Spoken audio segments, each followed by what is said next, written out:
sunny days caress our skin when we hello everyone, hi, welcome back to all of you. अगर आप लोगों ने last vlog देखा होगा तो मैंने जहाँ पे व्लॉग ख़त्म किया था मैं वहीं से व्लॉग ये शुरू कर रही हूँ। तो यहाँ पे मैंने सुबह भिगो दिया था दाल बहुत देर तक के लिए। तो भीगने के बाद मैंने उसको बस पानी और नमक डाल करके और उसमें थोड़ी सी हल्दी डाल करके उबाल दिया है मैंने। उसके बाद मैं इसे अच्छे से मैश कर रही हूँ। तो बच्चों की तबीयत ख़राब हो या किसी की भी तबीयत ख़राब हो, दाल एक बहुत अच्छा सोर्स है। जैसे कि आरो को ओनली हल्का सा कफ और कोल्ड है, जैसे फीवर वगैरह नहीं है, तो आप उनको कुछ भी खाने के लिए दे सकते हैं। बस वो थोड़ा थोड़ा गरम गरम रहेगा तो उनको खाने में बहुत अच्छा लगेगा। और बच्चों के लिए दाल बहुत ज़रूरी है, जितना पतला हो सके थोड़ा पतला करके दें, बहुत थिक ना हो। अगर मूंग दाल पी सकते हैं तो बहुत अच्छी बात है, अदरवाइज़ अरहर की ही दाल को भिगो करके और ऐसे ही एकदम मैश करके बढ़िया से और उनको दें, एकदम पतला करके दें। तो मैंने इस दाल को थोड़ा सा बाउल में ट्रांसफ़र कर लिया है और उसी कुकर में मैं थोड़ा सा पानी डाल करके और उबाल लूँगी पानी को, और बॉयल पानी को इसमें थोड़ा सा डाल दूँगी। तो ये दाल जो है वो पतली हो जाएगी, तो सूप के जैसा कंसिस्टेंसी हो जाएगा इसका। इसमें मैंने डाला है थोड़ा सा ब्लैक पेपर पाउडर और थोड़ा सा लेमन जूस। तो ये बहुत टेस्टी हो जाता है, ये कोई भी पी सकता है। और कफ कोल्ड में ये काफ़ी रिलीफिंग भी होता है, गरम गरम जब गले में जाता है ना तो अच्छा लगता है। तो सुबह ही मैंने आरो को क्या किया था कि हल्का गुनगुने पानी से मैंने उसको नहला दिया था। जब भी तबीयत ख़राब हो बच्चों की तो कोशिश करें कि उनको टाइम से नहला धुला दें। अगर वो बिल्कुल नहीं नहा सकते या डॉक्टर ने भी मना किया है या वो बहुत टायर्ड हैं तो एक बार स्पॉन्ज बाथ ज़रूर से दे दें, ताकि वो पूरा एकदम फ्रेश फील करें। तो मैंने सुबह ही थोड़ा सा डोज देने के बाद वो थोड़ा ठीक हो गया था, तो मैंने तुरंत ही गुनगुने पानी से नहला करके और फटाफट बॉडी को पोंछ करके और कपड़ा पहना देना है। एसी या फ़ैन ऑन नहीं रखना है। तो मैंने यहाँ पे उसको पहना दिया। उसका नया पैंट आया हुआ था तो he wants to wear that, तो मैंने उसको वो पहना दिया। और साथ में मैंने एक हैंकी भी पिन अप कर दिया है उसके टी शर्ट में। बच्चों को आप देंगे हैंकी वगैरह ना तो वो लेके साथ में नहीं घूमते हैं। मैंने एक चीज़ ध्यान दिया है, पता नहीं बाकी बच्चों के साथ ऐसा है कि नहीं है, बट मैंने एक चीज़ देखा है कि जैसे मान लीजिए बच्चों की तबीयत थोड़ी थोड़ी सी ख़राब होनी शुरू होती है ना, अगर वहीं पे थोड़ा सा ध्यान दे करके और थोड़े प्रिकॉशंस ले लिए जाएं तो वो बहुत जल्दी से ठीक हो जाते हैं। अगर उसके बाद भी हम उस चीज़ को इग्नोर करें, या जैसे कि कुछ लोग बोलते हैं ऐसे ना कि बच्चों को थोड़ा बहुत कफ कोल्ड होता ही रहता है, छोड़ दो उनको, तो अगर वैसा छोड़ देते हैं तो वो जब ज़्यादा हो जाता है फिर उसके बाद एंटीबायोटिक देना पड़ता है। तो कोशिश करें कि एनालाइज़ करते रहें। अगर बच्चों को हल्का फुल्का कफ कोल्ड कुछ भी फील हो रहा है ना, तुरंत उनको किसी भी तरीके का सूप्स बना के दे दें और हल्का गुनगुना पानी उनको पीने के लिए प्रॉपर, मतलब हमेशा पूरे दिन पीने के लिए देना शुरू कर दें। 1-2 दिन में एकदम कंट्रोल हो जाता है। तो अभी मैंने उसको सूप दे दिया है और उसको वो पी रहा है। साथ में उसके कुछ टॉयज़ हैं, एक बुक लेकर के भी बैठा है।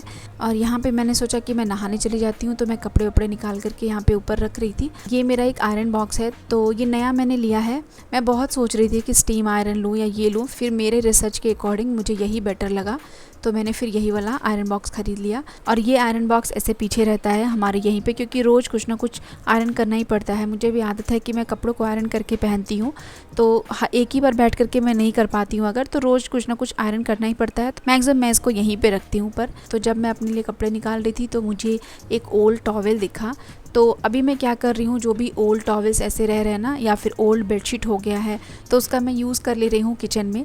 ऐसे छोटे छोटे पीसेस में उसको कट करके, और किचन में कितने भी कपड़े यूज़ करो तो वो तो सारे यूज़ हो ही जाते हैं। तो किचन के लिए मैंने यहाँ पे इसको कट करके और फोल्ड करके मैंने इसको रख दिया। तो किचन के लिए काफ़ी अच्छा ये कपड़ा है, क्योंकि ये कपड़ा ऐसा है ना, ये जल्दी फटेगा नहीं। ये बहुत पुराना टॉवेल है मेरे घर में, डिफरेंट ही है, मिक्स टाइप है, कॉटन नहीं है पूरा। तो मैंने इसीलिए इसको कट करके किचन के लिए ले लिया। और आरव अभी टीवी के लिए पूछ रहा था, बट मैंने उसको बोल के रखा था कि आज आपको बिल्कुल भी टीवी नहीं मिलेगा। अगर आप पूरे दिन में ठीक हो जाओगे तो मैं देखूंगी, तो मैं शाम को आधे घंटे के लिए 40 मिनट के लिए दूंगी। तो वो मेंटली फिक्स हो गया था कि ओके आज उसको टीवी नहीं मिलने वाला है। तो बच्चों की तबीयत ख़राब होना, तो अगर हैंडल हो सकते हैं बच्चे, कोशिश करें कि उनको उस दिन पूरा टीवी ना दें, बिल्कुल भी नो स्क्रीन डे रखें, उनको टीवी फ़ोन कुछ भी ना दें। ऐसा हमें लगता है कि उनका थोड़ा सा मन बहल जाएगा, लेकिन मेंटली क्या होता है ना, उनका ब्रेन हमेशा एक्टिव रहता है, तो वो जल्दी रिकवर नहीं कर पाते हैं। और ये बात मुझे एक डॉक्टर ने बताया था, क्योंकि जनरली नॉर्मली सब लोग ऐसे ही करते हैं। अगर हमारी भी तबीयत ख़राब हो, हमें भी कुछ अच्छा नहीं लगता है, तो हम भी मूवीज़ लगा करके टाइम पास के लिए कुछ भी देखते रहते हैं। बट डॉक्टर ने यही बोला कि रेस्ट का मतलब होता है प्रॉपर रेस्ट, ना कि टीवी लगा करके, फ़ोन लगा करके आप कुछ भी सुनते रहो। उससे क्या होता है, हमारा ब्रेन रेस्टिंग में नहीं रहता है। तो वो पूरा दिन अच्छे से अपनी कुछ एक्टिविटीज़, बुक पढ़ रहा था, थोड़ी देर आराम कर रहा था, थोड़ी देर खेल रहा था। जैसी उसकी तबीयत उसको लग रही थी उसके हिसाब से वो अपना काम कर रहा था और वो बिज़ी था, तो इसीलिए मैं अपना भी छोटा मोटा काम करती जा रही थी। तो यहाँ पे मेरा किचन टॉवल्स रेडी हो गया, बहुत सारा बन गया मेरे लिए। ये मेरे किचन में एक और बॉक्स है जिसमें कि मैं एक्स्ट्रा नैपकिन्स रखती हूँ। इसमें मैं हैंड टॉवल्स रखती हूँ और यहाँ पे एक साफ़ माइक्रोफाइबर टॉवल भी मैंने रखा है। तो 2 बॉक्सेस में मेरा पूरा किचन का नैपकिन्स रहता है। फिर बीच में थोड़ा टाइम निकाल करके मैं नहा भी ली। उसके बाद मैं लंच बनाने के लिए यहाँ पे आ गई। तो लंच के लिए मैं यहाँ पे राइस रख रही हूँ। तो जब मैंने अब टीवी के लिए मना कर दिया और मैंने ज़्यादा खेलने के लिए कूदने के लिए भी मना कर दिया, क्योंकि आरव के साथ ऐसा होता है कि जब भी उसका तबीयत थोड़ा बहुत ठीक हो जाएगा तो फिर वो तुरंत कूदना शुरू कर देता है। और वो कूदना मतलब सेम स्पाइडरमैन का वो फील आ जाता है उसके अंदर। तो उससे क्या होता है ना, और जल्दी से वो थक जाएंगे। तो मैंने उसको कूदने वूदने के लिए मना किया था, तो इसलिए मेरा इन्वॉल्वमेंट बहुत ज़्यादा था उसके साथ। पूरे दिन भर थोड़ा थोड़ा काम के लिए बीच बीच में टाइम निकाल रही थी मैं। तो यहाँ पे मैं लंच बनाने के लिए आ गई। राइस मैंने ऑलरेडी रख दिया। मैं यहाँ पे बनाने जा रही हूँ वो रेसिपी जिसको मैंने कल वाले व्लॉग में बताया था कि ये रेसिपी किसी को भी कफ़ हो, कोल्ड हो, हल्का सा फीवर भी हो ना, और या फिर आप लंच में भी हल्का खाना किसी को खाने का मन करे तो इसको आप दे सकते हैं। तो अभी फ़िलहाल इसकी प्रिपरेशन शुरू करते हैं। तो उसके लिए एक बड़े से बर्तन में मैंने पानी भर करके और स्टोव पे मैंने रख दिया है। तो मैंने एक मिक्सी जार में एक टमाटर डाला है, धनिया डाला है और जीरा डाला है, कुछ लहसुन की कलियाँ डाली हैं। अगर आपको लहसुन बहुत ज़्यादा पसंद हो तो आप लहसुन थोड़ा ज़्यादा भी डाल सकते हैं। और उसमें छोटी सी 2 सूखी मिर्च डाली हूँ, इसलिए कि जो मैंने बना रही हूँ ये ज़्यादा क्वांटिटी में बना रही हूँ, इसलिए 2 सूखी लाल मिर्च से कुछ नहीं होगा, मतलब टेस्ट उतना उसका तीखा टेस्ट नहीं आएगा। और इसके साथ खूब सारे धनिया के पत्ते और धनिया के पत्तों के साथ जो उसका स्टेम होता है उसको भी इसमें डाल करके और अच्छे से मिक्सी कर लेना है। मिक्सी करने के टाइम पे चाहे तो पानी डाल सकते हैं, बट मैं क्या करती हूँ कि इसमें टोटल 2 टमाटर डालती हूँ। तो एक टमाटर पहले डाल करके थोड़ा सा पीस लेती हूँ। अगर मुझे लगे कि मिक्सी में जगह है, उसको पानी की ज़रूरत है उसमें, तो फिर मैं एक और टमाटर को उसी में कट करके और उसके बाद मैं मिक्सी कर लेती हूँ। तो वैसे ही मैंने यहाँ पे मिक्सी किया है। उसके बाद इस पानी में ये इस पूरे मिक्सचर को डाल देंगे और इसमें अच्छा खासा उबाल आना है। और इसको बनाने में करीबन 20 से 30 मिनट लग जाता है, क्योंकि जो भी चीज़ें हमने डाला है ना उसका पूरा जूस आना है उस पानी में। यहाँ पर मैं कुछ खड़ी काली मिर्च डाली हूँ और कुछ पाउडर डाला है मैंने। अगर बड़े लोग के लिए बना रहे हैं तो काली मिर्च को अच्छे से कूट करके फ्रेशली डालें तो और अच्छे से उसका फ्लेवर आएगा। उसके बाद इसमें नमक और हल्दी डालना है। इमली का पल्प ऑलरेडी स्टोरेज है मेरे पास, तो मैं उसमें से निकाल करके 2 चम्मच डाली हूँ। अगर आपके पास इमली का पल्प नहीं है तो आप इमली को धो करके थोड़ी देर के लिए भिगो दें और उसके बाद उसका जूस इसमें ऐड करें। अगर आपको वो भी नहीं करना है तो आप इमली को अच्छे से धो करके और सीधे इसी में डाल दें। इसी में इमली भी अच्छे से उबल जाएगी। ये सारी चीज़ों को डालने के बाद इसको 15 से 20 मिनट के लिए, करीबन 30 मिनट सोचिए, डिपेंड करता है कि कितना बना रहे हैं, इसको लो फ्लेम पे रख करके अच्छे से इसमें उबाल लाना है और इसकी क्वांटिटी भी थोड़ी सी कम हो जानी है। फिर उसके बाद इसको लो फ्लेम पे ही रखना है, ऑफ नहीं करना है।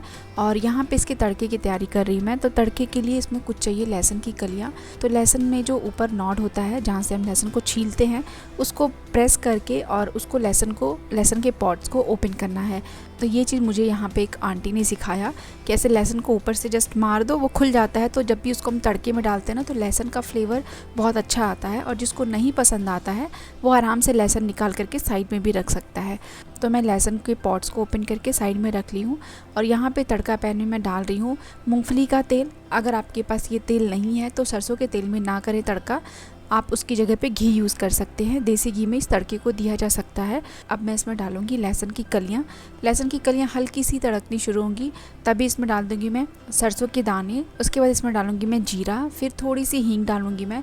और उसके बाद इसमें डालनी है 1 चुटकी या 2 चुटकी के बराबर मेथी के दाने। बट ध्यान रहे मेथी के दानों को एकदम लास्ट में डालिएगा, क्योंकि मेथी के दाने अगर जल जाएंगे तो फिर उससे बिटरनेस आने लगता है। फिर उसके बाद इसमें ढेर सारे करी पत्ते डाल करके और इस तड़के को डाल देंगे हम अपना मिक्सचर में। उसके बाद तड़के को मिक्स करके और करीबन 5 मिनट फिर से उबालना है इसको।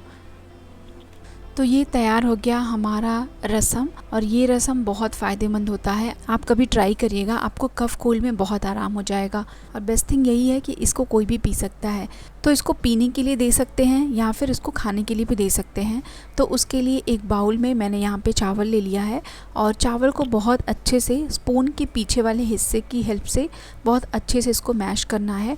इतने अच्छे से कि मतलब एक चावल के 4-4 टुकड़े हो जाए, जितना वो मशी हो जाए उतना ही अच्छा है। तो मैंने इसको यहाँ पे बहुत अच्छे से मैश कर लिया है।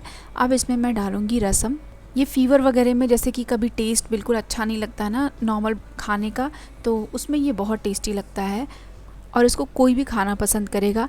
कभी भी जैसे कुछ लोग ओल्ड एज वाले लोग भी होते हैं, अगर उनको कभी फूड में कोई टेस्ट चेंज करना है तो आप ऐसे रसम चावल उनको किसी बाउल में दे दीजिए। साथ में आप उनका फेवरेट कोई भी फ्राई दे सकते हैं, जैसे कि जो भी सॉफ्ट फ्राइज़ होते हैं तो बहुत पसंद से खाते हैं वो लोग। ये रेसिपी बहुत काम करती है, इसीलिए मैंने इसको शेयर किया है। तो रसम को सर्व करने का ये एक तरीका है कि रसम को कभी भी ना, जैसे सब्जियां या दालें हम लोग नीचे से पूरा निकालते हैं, वैसे ना निकाल के ऊपर ऊपर से उसको निकालना होता है। क्योंकि जो हमने मसाला डाला है उस मसाले को हमें नहीं खाना है, हमें बस उसका जूस लेना है, मतलब उसका जो भी फ्लेवर रसम में आया है उसको हमें लेना है। तो रसम को हमेशा ऊपर से ही लैडल की हेल्प से ऊपर से निकालें और इसको राइस में डाल करके अच्छे से मिक्स करके जितना लूज़ करना है उतना लूज़ करके और इसको खाया जा सकता है। और उम्मीद करती हूँ कि आपको भी ये रेसिपी पसंद आई होगी। तो ये मैंने आरव को दे दिया और उसके बाद सुबह क्या हुआ था कि पता नहीं बाय मिस्टेक मिल्क फट गया था, तो फिर मैंने अपने लिए पनीर की भुर्जी बना ली और पनीर की भुर्जी भी बहुत टेस्टी बनी थी। क्योंकि ये मिल्क एकदम फ्रेश था, मैंने सुबह इसको उबाला था, तो मे बी बर्तन की वजह से या कुछ पड़ जाने की वजह से जब मिल्क फट जाता है तो मैं तुरंत ही उसको भुर्जी बनाने में उसमें यूज़ कर लेती हूँ। तो मेरा मेन मोटिव आज का यही था कि ये सबसे बेस्ट रेसिपी है जो कि मैं आप लोग के साथ शेयर करूं। इसको आप किसी को भी दे सकते हैं और रसम में से ऊपर से जो भी है उसको यूज़ करने के बाद मसाला नीचे बैठ जाएगा तो उसको फेंके ना, उसमें थोड़ा सा और पानी डाल करके उसमें नमक डाल करके उसको एक बार और उबाल करके पिया जा सकता है। और ये आराम से आप फ्रिज में भी 2 से 3 दिन तक स्टोर करके रख सकते हैं क्योंकि इसमें कुछ भी ख़राब होने वाली चीज़ नहीं है। तो ये था मेरी तरफ से आप लोगों के लिए वीडियो, बहुत हेल्पफुल होगा ये आपको। और अगर आप अभी तक ये वीडियो देख रहे हैं तो please subscribe my channel. Thank you so much for watching. Bye bye and take care.